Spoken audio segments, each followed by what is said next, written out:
3 layers, 3 secret ingredients, and the perfect balance of textures and flavors. This is the ultimate chocolate cake. When we set out to make the ultimate chocolate cake, one thing that we were really going after was a really dark, rich black color.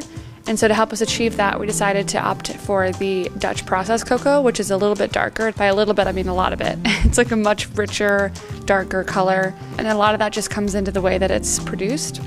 First things first, you want to preheat your oven and prep your tins for baking. Here's a cool trick for making this really painless.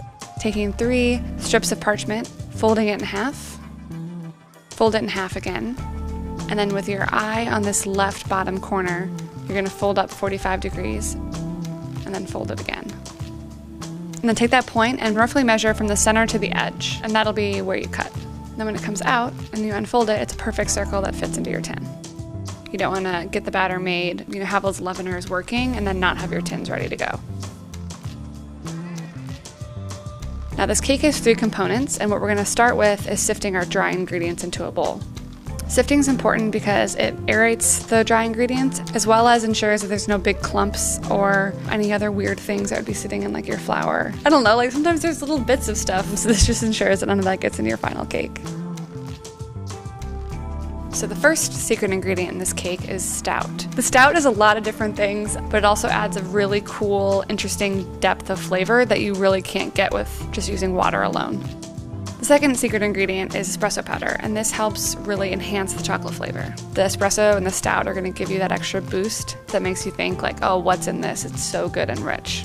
So we have the dry ingredients, we have the wet ingredients ready to go. The next thing we're going to do is cream our butter and sugar. You really want to do this for a while. You're not just combining them, you're really trying to get a lot of air beat into the butter and sugar. From time to time, you want to scrape down the bowl to ensure that you're getting everything really evenly creamed in together. As always with eggs, we recommend breaking them into a bowl separately first, just in case it's like a bad egg or you get a bunch of eggshell in. Whoop. The butter and the sugar can only absorb so much liquid at once, so that's why you really want to take your time and add 1 egg at a time. It's super buttery, look at that. Now for the third secret ingredient, don't freak out, it's mayonnaise. There's a lot of other secret ingredients that are in chocolate cakes. I've seen anything from sour cream to sauerkraut. We're only putting about a ½ cup in here. You're not gonna taste it. It's gonna be extremely moist and rich. You can already see how much more creamy this is making our batter. Now switch off between adding our dry and our wet ingredients. So you don't have to be too crazy about this, just dump, a good third in. A big part of why you're doing this in stages is mostly just because if you added it all at once, it would go everywhere and be a huge mess. Just take your time, add it kind of every other. Optional, we're gonna fold in some dark chocolate chunks. What the chocolate chunks will also do is add like a third texture to the cake. So you're gonna have this really gooey, fudgy cake with that rich buttercream that we're gonna show you how to make later. And then you're gonna have these nice little bits of chocolate, kind of that journey of different textures and flavors throughout. Because we have chemical leaveners in here with that baking soda and baking powder, you don't want to let this sit out for too long. That's why we preheated our oven and prepped our tins. It's not going to dome as much as some other cakes. It's actually going to come out pretty flat, which is really great, so we're not wasting anything by cutting off that top dome. We did test a ton of recipes and we didn't like how a lot of them would dome so much. Then you have to cut that off in order to get good layers for your cake. Let them cool in there pretty significantly. To turn them over, the easiest way is just putting a plate over top and then flipping them one by one. And you want to put them back on the drying rack and have them cool completely before touching them again. You never want to decorate a warm cake. If you put buttercream on a hot cake, it will just completely melt the frosting. The thing about buttercream is it seems really easy, but the temperature of your butter as well as the temperature of your kitchen and what you're doing really makes a big difference. If you're really struggling to get it on the cake, it probably needs just like a little bit of warmth to make it spread better. More for not making a mess, I tend to add my dry ingredients into the butter slowly, just because everyone's had that experience when they toss a whole bunch of powdered sugar in and turn their mixer on, and then there's powdered sugar all over you in the kitchen. So slowly incorporate your powdered sugar and add milk as needed. Now that our cakes are cooled and our buttercream is made, it's time to decorate. We're going to put down parchment paper, and we do that to keep our cake stand or platter or whatever you're using clean.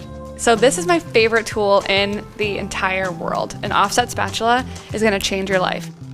So as you can see, it's nice and flat. I don't need to do anything weird to it. I'm not cutting off any top of it. I'm not going to have any waste. And look at how great this color is. I mean, it's so dark. It's going to be like, ugh, the best color. I'm going to put a whole bunch of icing right on top. In between the layers, you want to use more frosting than you think. This doesn't have to look pretty, it doesn't have to be perfect. If you put a whole bunch in the middle and kind of push down, it'll help get the icing all the way out to the sides. A nice thin layer all over the top. And then what I like to do, I don't know if this is like a pro tip, but I like to kind of dab with the back of the spatula, distribute frosting all over. Then you can start smoothing it. I would say when in doubt, just add more frosting than you think. It's much easier to take frosting off than it is to try and work with a little bit of frosting and try and spread it out evenly. If you can't get a really even layer, what you could do is kind of go for that rustic look and take the tip of your spatula and do little S's back and forth and just kind of like dot it all around. We're not gonna do that, but that's like a little tip for you if you're going crazy. My struggle with decorating cakes is I never know when to stop, and sometimes like, you'll just keep going and going and going, and it was fine like 5 minutes ago. Just stop, don't keep going. You could go on forever. It looks great. Put the spatula down. You can put anything on here. You can put shaved chocolate, you can put, sprinkles, you can put shaved coconut, a whole bunch of stuff. I love the look of just fresh fruit on everything. To get that perfect slice, you want to run your knife under hot water or put it in like a pitcher of hot water. Every time you make a cut, clean it off. If you have icing and crumb all over your knife and then you go and cut down, you're going to carry that all into the next slice. It's really well balanced between the cake and the frosting, not overly sweet. You learn a lot of fundamentals with this recipe that you can take with you in a lot of other cake recipes that you do. Journey of textures throughout this cake. I know I'm taking this to kind of extreme, guys, but like this is the ultimate chocolate cake and I tested this for weeks, so trust me. I also am a big fan of fruit cut in half. Just wanted to put that in there for everyone.